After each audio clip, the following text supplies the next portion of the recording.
Hello, friends. Today I will tell you the top 8 historical events that you will definitely like and be amazed by. The reign of fish in Honduras. In the quaint town of Lloro, Honduras, the weather forecast occasionally reads, cloudy with a chance of fish. Yes, you heard that right. Imagine needing an umbrella not just for rain, but to dodge falling fish. Welcome to the Lluvia de Peces, an event that gives fishing from the sky a whole new meaning. Every year, as if by magic, the sky rains fish. The townsfolk have their theories: whirlwinds scooping up fish from the ocean, waterspouts on a fish-napping spree, or maybe it's just the divine delivery service for seafood lovers. Whatever the cause, it's the town's most fish-tastic festivity. While scientists scratch their heads and locals just shrug and grab their nets, this piscine precipitation has turned Lloro into a must-see destination for the curious. And let's be honest, who wouldn't want to witness this fin-tastic phenomenon firsthand? Just imagine telling your friends, I got hit by a flying fish today. How was your afternoon? So if you ever find yourself in Lloro during this aquatic anomaly, remember, keep your eyes on the sky and your fishing net ready. Because in this town, it's raining cats and dogs is just a regular weather day. Here, fishy fishy.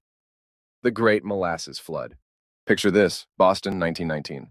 A city caught in a sticky situation, quite literally. When we say the Great Molasses Flood, we're not talking about a delicious pancake-topping disaster. This is the tale of a 2 million-gallon sugary tsunami that took Boston by surprise. And sounds sweet, but this sticky wave was a speedy one, racing through the streets at an alarming 35 miles per hour. That's faster than your average bike messenger in rush hour. Residents found themselves in a treacle as a wave of molasses engulfed streets, toppled buildings, and even derailed a train. You might wonder, how did Bostonians react to this bizarre disaster? With a mix of confusion and disbelief, I'd imagine. After all, it's not every day you need to swim through your neighborhood in molasses. The aftermath was no picnic either. It took weeks to clean the sticky streets, with everything from horses to houses caught in the molasses mayhem. But Bostonians are tough cookies. They cleaned up, bounced back, and probably avoided molasses recipes for a while. So next time you drizzle that sweet, thick syrup on your breakfast, spare a thought for the folks of 1919 Boston. They learned the hard way that a little goes a long way, especially when it's a 2 million-gallon wave crashing through your city. The Dancing Plague of 1518. Now let's waltz back to 1518 Strasbourg, where the streets became dance floors, but not for a fun reason. Welcome to the Dancing Plague of 1518, where people danced not because they wanted to, but because they couldn't stop. Imagine the scene. One woman starts dancing, and it's not your usual toe tapping. She's going full marathon mode. Then another joins, and another. Soon there's a whole flash mob, but there's no flash or mob, just uncontrollable jiving. This wasn't your average dance-off. No, these folks danced until they dropped. Literally. Shoes were worn down, and so were the dancers, with some even meeting a grim fate from too much foxtrotting. Scientists today are still scratching their heads. Was it a mass psychogenic illness, ergot poisoning, or just a 16th century attempt at setting a weird world record? But let's not forget the music, or, well, the lack thereof. These dancers weren't grooving to beats. They were victims of their own bodies' mysterious rhythms. It's like your foot's asleep, but instead of tingling, it's boogieing. So the next time you hit the dance floor, remember the dancing plague. Feel free to bust a move, but maybe, just maybe, keep it under control. After all, you don't want to go down in history as the start of the dancing plague of 2024, do you? Stay tuned, as our next tale involves defenestration, which is a fancy way of saying throwing people out of windows. History is wild, folks. The Defenestration of Prague. All right, history buffs. Ever been so frustrated you felt like throwing something out the window? How about throwing someone out the window? Welcome to Prague, 1618, where they took window shopping to a whole new level with the Defenestration of Prague. Picture this: a room full of hot-headed nobles in one heated argument over religion and politics. The solution? Out the window you go, good sir. That's right, they tossed 2 Catholic regents and their secretary right out of Prague Castle's window. Now, before you ask, they survived. Legend has it they landed in a pile of manure. Talk about a crappy day, right?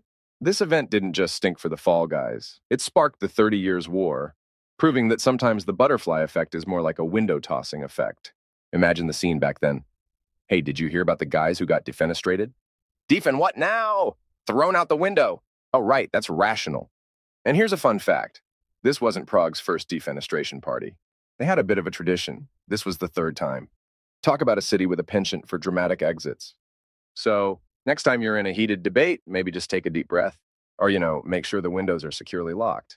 Because in Prague, windows weren't just for the view, they were for making history, quite literally. Stick around as we dive into more bizarre blips in history. Up next, a tree so famous it almost started a war. You won't want a leaf for this one. Operation Paul Bunyan.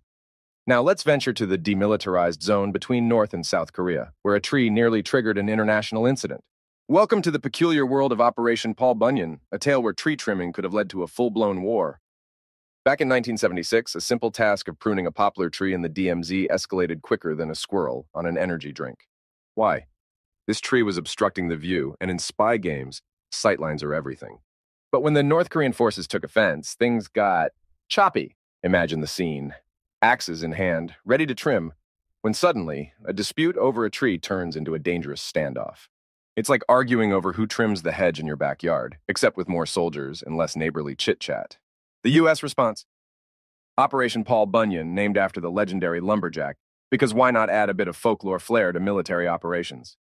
They sent a convoy, armed to the teeth, just to trim a tree. Talk about overkill gardening. Now picture this. Helicopters, B-52 bombers, fighter jets, and a whole infantry troop, all because of one tree. It's like calling in the Avengers for a gardening dispute. And the result? The most heavily guarded tree trimming session in history. Thankfully, the situation was diffused and the tree was trimmed without further incident. But it left us with a bizarre chapter in military history where the pen is mightier than the sword and sometimes the chainsaw is mightier than the tank. So next time you're fussing over a plant, just remember, it could be worse. You could be negotiating international peace over a poplar tree. Stay tuned for our next tale, where we delve into a rebellion led by a man who thought he was the brother of Jesus Christ. Yes, history is weirder than fiction. The Taiping Rebellion? Buckle up, history enthusiasts, because we're diving into one of the most bizarre rebellions you've never heard of. Meet Hong Xiuquan, a guy who failed his exams and decided, if I can't join them, I'll beat them, as the brother of Jesus Christ. Welcome to the Taiping Rebellion, where divine delusion meets political upheaval. Hong wasn't your average Joe, or should we say average Jesus' brother. After flunking his civil service exams, multiple times, mind you, he had a series of visions. Instead of considering it was maybe the stress or a bad batch of dumplings, he concluded he was the lost sibling of Jesus. Talk about a career pivot. With a heavenly mission to establish the Taiping Heavenly Kingdom, Hong gathered a following faster than a viral cat video. He preached equality, shared property, and no haircuts, because who has time for barber visits when you're building a heavenly kingdom? The rebellion was no small affair. We're talking about a conflict that made the Civil War look like a family squabble. Over 20 million people said their earthly goodbyes, and the Chinese landscape got a makeover, Taiping style. But here's the kicker. Despite the divine backing, Hong's kingdom crumbled. Turns out, heavenly visions don't trump military strategy and logistical support. Who knew? So next time you think about starting a rebellion, maybe stick to the standard playbook. Divine revelations can be a bit unpredictable. Up next, we've got a dead pope on trial. Yes, you heard that right. Stick around as we delve into the macabre and downright weird cadaver synod. The cadaver synod. Now hold on to your hats, or should I say miters, because we're venturing into one of history's most bizarre trials. Ever heard of a court case where the defendant is a deceased pope? Welcome to the cadaver synod, where the line between the living and the dead gets legally blurry. Picture this. Rome, 897 AD, a time when your political rivals wouldn't just slander you. They'd dig you up and put your decomposed body on trial. That's what happened to Pope Formosus, whose papal tenure was so controversial that even death couldn't excuse him from court. The scene in the basilica was straight out of a horror movie. Pope Stephen VI, the mastermind behind this macabre spectacle, had Formosus exhumed and propped up on a throne in full papal regalia.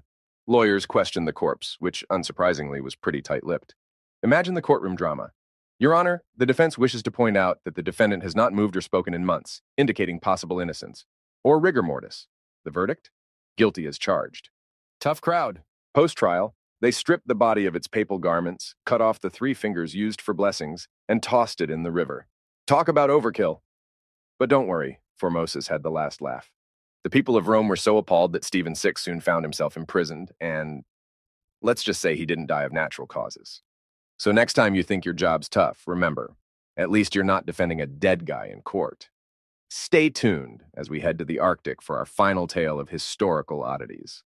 Spoiler, it's cold and there are spies. The zone of discomfort. Fasten your parkas and sharpen your ice picks, folks. We're venturing into the frosty fray of the Cold War, but forget about spies and trench coats.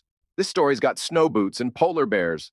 Welcome to the secret chess game of icy espionage in the Arctic, where the US and Canada played a cold game in a cold place.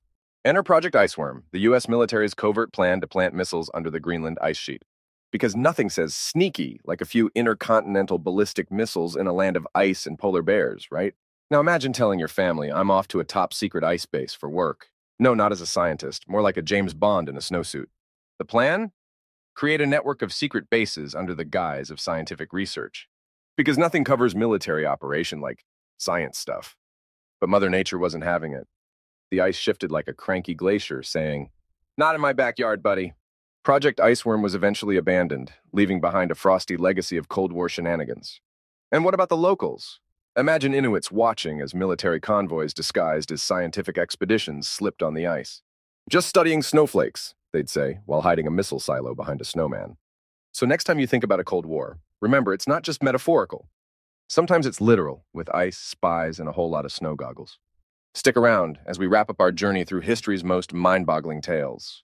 That's a wrap on our journey through history's unbelievable truths. Remember, history is full of surprises, proving that the truth can be stranger than fiction. Thanks for watching, and don't forget to like and subscribe for more fascinating stories.